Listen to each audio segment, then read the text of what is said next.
Hello everyone. তো আজ আমার পাস্তা খেতে খুব ইচ্ছা করছিল। তো চলো আমি তোমাদেরকে দেখাই। এদিকে আমার পাস্তা বয়েল হয়ে গেছে, আর এদিকে সব সবজিগুলো কেটে নিয়েছি, আর আমি করব এগ পাস্তা, তাই জন্য একটা ডিমও নিয়েছি। তো প্রথমে তেল গরম হয়ে গেলে রসুন, আদা আর লঙ্কাটা দিয়ে দেবো, তারপর দিয়ে দেবো পেঁয়াজ, গাজর আর ক্যাপসিকামটা ভেজে নেবো। আর যাতে তাড়াতাড়ি সেদ্ধ হয়ে যায় নুন আর হলুদ দিয়ে দেবো। একটু সেদ্ধ হয়ে গেলেই টমেটোগুলো দিয়ে দেবো আর কাশ্মীরি লঙ্কা গুঁড়ো দেবো।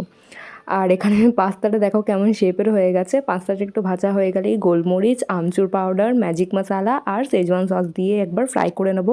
আমি জানি না তোমরা এরকম করে খেয়েছো কি না, বাট অবশ্যই এরকম করে খেয়ে দেখবে, সত্যি খুব দারুণ লাগে খেতে।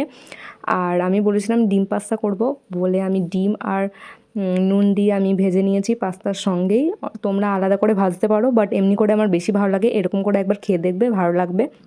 তারপর লাস্টে চাট মশলা আর কেচাপ দিয়ে সার্ভ করো। আর ধনেপাতা থাকলে ধনেপাতা দিতে পারো, আমার কাছে ছিল না বলে আমি দিইনি।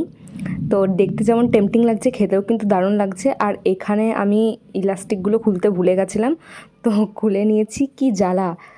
তো খেয়ে সত্যি বুঝলাম সত্যি দারুণ হয়েছে। আমি এমনি করেই বানিয়ে খাই, তোমরাও এরকম করে বানিয়ে খেও। তো চলো, টাটা।